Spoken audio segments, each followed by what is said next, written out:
तो मध्य प्रदेश के 17 धार्मिक जगहों पर अब शराब नहीं बिकेगी। इसके लिए बाकायदा पहले एक कमेटी बनी और उस कमेटी में जो थे मध्य प्रदेश के शिक्षा मंत्री, मध्य प्रदेश के परिवहन मंत्री उदय प्रताप सिंह।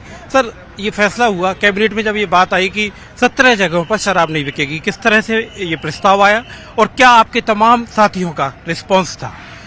मुझे लगता है कि आज मैं हृदय से माननीय मुख्यमंत्री जी का धन्यवाद दूंगा।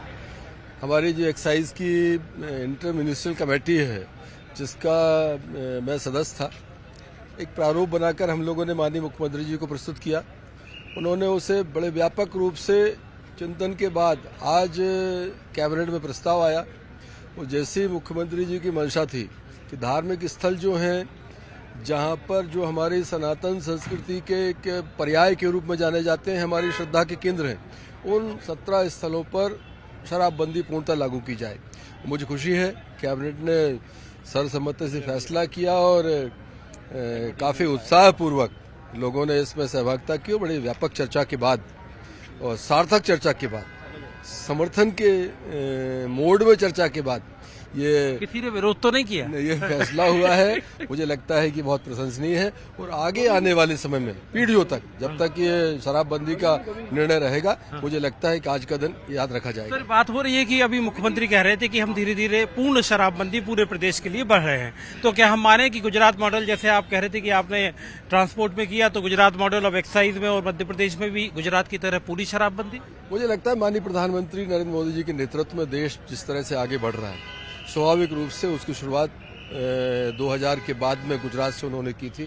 गुजरात आज भी देश में गुड गवर्नेंस के मामले में एक आइडियल स्टेट के रूप में जाना जाता है। और पहले 5 किलोमीटर मां नर्मदा के तट से शराबबंदी हुई, अब धार्मिक स्थलों पर शराबबंदी हुई।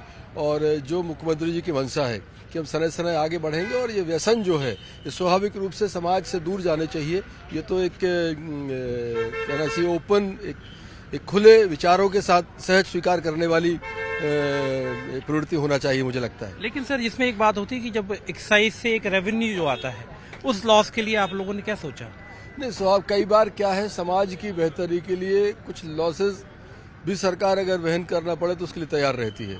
हमारे लिए समाज की उन्नति, समाज की प्रगति दोनों रूप से, भौतिक रूप से, वैचारिक रूप से, वो प्राथमिकता है।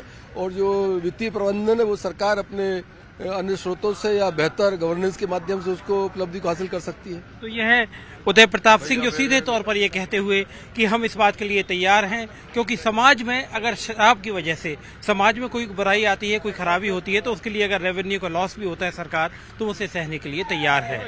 Manoj Sharma, Maheshwar, news 18 India.